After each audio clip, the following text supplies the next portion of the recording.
What's up, YouTube? Era212 here with another video. So it's that time again. Time for the back nine.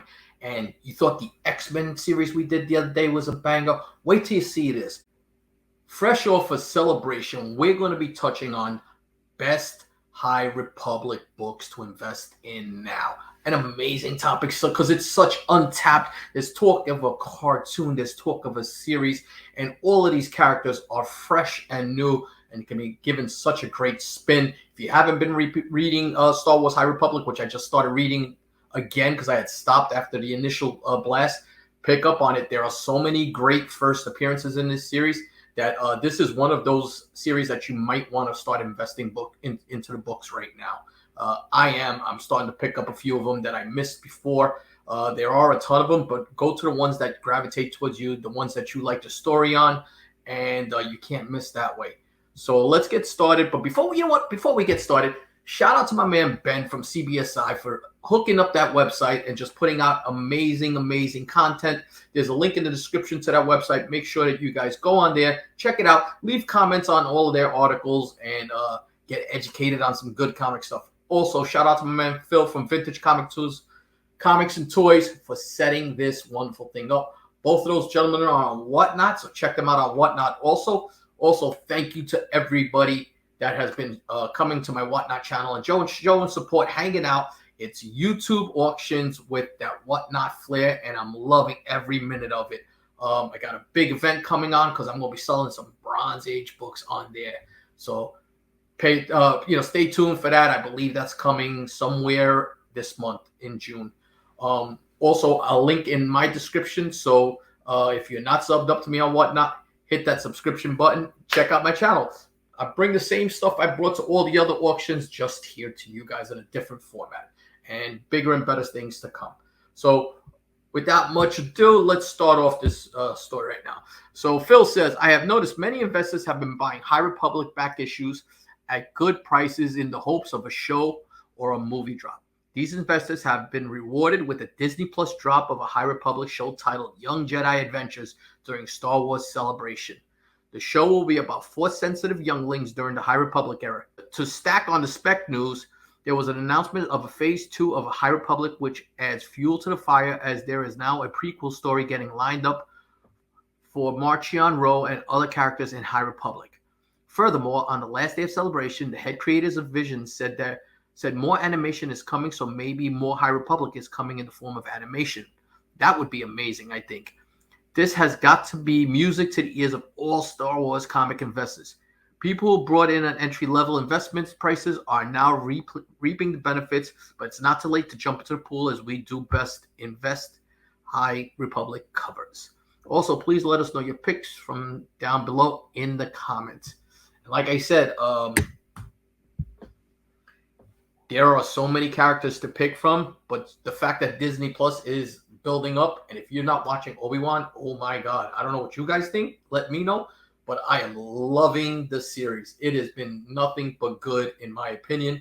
Thoughts on that? Let me know. So let's start with these picks here because I think you guys are going to really enjoy it. I got an education on this, and hopefully you guys will learn a little something on this too. It was what makes this community move along and become so great, like this one here. So Jack Kornblatt goes with Free Comic Book Day, Edge of Balance, no number. First, Arkoff, Lily, and Tora Asi. Manga is not published in a single issue format, so it's hard for speculators to Manga is not published in a single issue format, so it is hard for speculators to profitably invest in it. That's why a book like this could be huge. It represents one of the few ways to invest in and profit off the fastest growing segment of American comics. And on a personal note, I love any Star Wars content that honors the franchise's deep roots in Japanese film, culture, and storytelling. And that's by my man Jack Kornblatt, who picks nothing but the best. Just look at that cover. That thing is gorgeous. And I do love it. And man, you know what? I'm going to be looking for this book. That's all I'm going to say on that. Now, Peter Renner, who knows how to pick his book, goes with Star Wars High Republic, Annual #1, the cover B, First Porter Angle. I'll take High Republic Adventures Annual Number 1, Cover B. I really like Porter Engle, and this is his first comic appearance, and he's on the B cover. Hoping we see more backstory of him in Phase 2 of the High Republic. Those are the things that you have to be following. Like, I wasn't touching the annuals or anything at that point, and you keep getting first appearances because it was a run where they could just keep growing stories. You know, they just had so much room to grow these stories. So good stuff. And now we're going to go here. And my man Ali comes up with another banger right there. He goes with High Republic Adventures, Galactic Bake Off, Spectacular, number 1, the 1 in 10 variant. First, Fambala and Master Griswold. Low print run one-shot and incentive variant. If these two characters show up anywhere, watch out. Honestly, probably will climb regardless. Easily a double ratio book. And those are books you want to pick up. Double ratio books means that if the book is a 1 in 10, and let's say it's sold for $10, you can make $20 on that book when it hits its peak. And those are the small investments. Remember, you're buying these books to read, of course, that's the first thing. But if you want to flip them to buy yourself a bigger book, these are the books that you're trying to purchase. So a $10 investment or a $7 investment could turn into a $20 to $25 investment down the line. I like that pick a lot. I don't have that book, and I'm going to have to look for it now. So now Steve Horn goes with another book that I did not pick up. Eye of the Storm, number 1, the Marchion Row Origin. I'll take Eye of the Storm, number 1. I just love the Row Origin story. Well-written 2-part mini by Soul. I don't think it will ever reach Heir to the Empire status because it's not Row's first appearance, but it might have Thrawn number 1 potential. If you guys have seen the prices on Thrawn's miniseries, this is a good book to pick up. Then great cover, just an amazing cover. And there's been some movie type of news, so interesting book to follow. And now Chris Nelms goes with the High Republic Adventures number 1 through 5, the retail incentive 1 in 10 connecting set variant. It's a set spec. The first 5 High Republic Adventures incentives make a connecting set. Kudos to Tim Walker, who painted this out a while ago. With 3 of the issues having first appearances, it's a nice set to have. High Republic Adventures 2, the 1 in 10, first full Marchion Row, is the big one to have in this set. That's just a badass. It's funny because I remember when that was coming out, didn't even realize that they all connected. Shame on me, but that's how you learn. Just listening to people like this, and this is why I say go to that CBSI website. Great website to be on. All right, and now we're going to go with this book. And this is Van Demby, and he picks a book that I did pick up, and one I picked up, one I so am upset that I missed out on. And this is High Republic number 1, the Panini Delotto, which is just an amazing cover. Look at that Yoda right there, and it's in that glossy stock. And High Republic number 1, the comic book exclusive variant, the first Keeve Trennis, Avar Chris, Skier, and Maru. Can't go wrong with the gorgeous Delotto that was exclusive to Europe. I also wanted to add the CBE. That low print run and classic homage will always be a good one. This book, the CBE book, the comic book exclusives, hit some monster numbers for a variant that had a trade and a regular, not high print ones. I think they're like 500 and 1,000. But man, just a great homage cover, and kudos to see a comic book invest on that, because that was a great variant to put out. That's why sometimes you just get that FOMO, and that's one of those books, man. I really, my boys at the Pressable Defects had put that book on the radar right out the box before it even came out. And shout out to them because they called that one before it blew up. Now let's see. We got Jason Shaw, and he goes with High Republic number 7, the second print, first Darth Crawl. We get a look at the Sith here with a lot of potential. It's already close to a $30 range and is one of the best open order High Republic books you can get.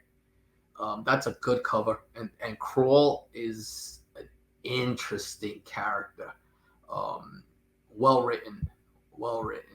Something you guys might want to take a look at. Let's go with this one now. So now Sergio goes with another classic. High Republic number 1, the 1 in 10 Blanche variant. First Keeve Trennis, Avar Chris, Skier, and Maru. I was going to say the High Republic #1 Hans variant, as I love that cover, but I think the 1 in 10 of issue 1 is going for a bit more and has this villain on the cover. That 1 in 10 is the Yoda cover by Stephanie Hans, which is just gorgeous. If you haven't seen that, go look at that. That's a really nice book to pick up. And now my man Phil goes with High Republic Adventures #1. First Lula Tulasola, Torben Buck, Cham Cham, cameo of Martian Rowe, and Nihil. And this is the Adventures. I'm sorry, High Republic Adventures #1. The TV show about younglings during the High Republic. Might as well hedge your bets that one character from this issue shows up at some point during the show series, and these kids are likely to be around the same age as the Padawans in Young Jedi Adventures. It's what I really like that they're touching on like Padawans and Force-sensitive kids. So you could gear this towards so many different age groups. Of course, I'm a Star Wars guy. I'm going to love it no matter what. But bring in the youth to come in and enjoy this hobby and enjoy Star Wars, which is the greatest creation, cinematic movies of all time, in my opinion. I mean, think about it. How many generations have gone through Star Wars? I went through Star Wars. My brother, we grew up on it. We passed it on to both of our, all of our children. So now our kids are Star Wars heads and love it and go see the movies. And that's what it's going to be. It's going to be a generational thing where Darth Vader, one of the greatest badges of all time, will live on forever. And big kudos to Disney Plus for bringing back Hayden. That's amazing. And just the fan base and how it's accepting him now, spectacular. I wish I would have went to Celebration this year because this was a big year to go. Next year, unfortunately, it's in Europe or it's overseas, but hopefully the year after that, it's on the bucket list. It's a place I might have to go to. All right, let's take a look because those were their picks. Let me know what you guys thought of those. And here's my pick, and I'm going to explain to you why. But I think this is a really good pick, and this book is still affordable, and you should be looking at this book now. And that's High Republic #7. This amazing Phil Noto cover has been heating up in the community lately. It's the first appearance of Darth Krall and Orla Jareni. Krall was a former member of the Jedi Order who later went on to be part of what is called the Lost 20 and was seduced by the dark side of the Force. Interesting? I think so. Krall's story is pretty wild because where Anakin is seduced because of his love for Padme and his anger, Krall, it's a different little twist. But it just shows you that our greed and our fears and everything else can turn us to a darker path. That's kind of like what it's all about. But, enough of that. That's the video. I hope you guys enjoyed it. June 11th, if you guys aren't doing nothing, make sure you stop up in the Bronx because BronxCon is going to be going on and it's going to be lit. It's going to be cosplay and artist signings and the Pressable Defects, the New York Warriors, and the whole comic community just hanging out in the Boogie Down Bronx. So make sure you guys check it out. Also, check out these videos because there's always good content in these two videos here. And until my next one, peace.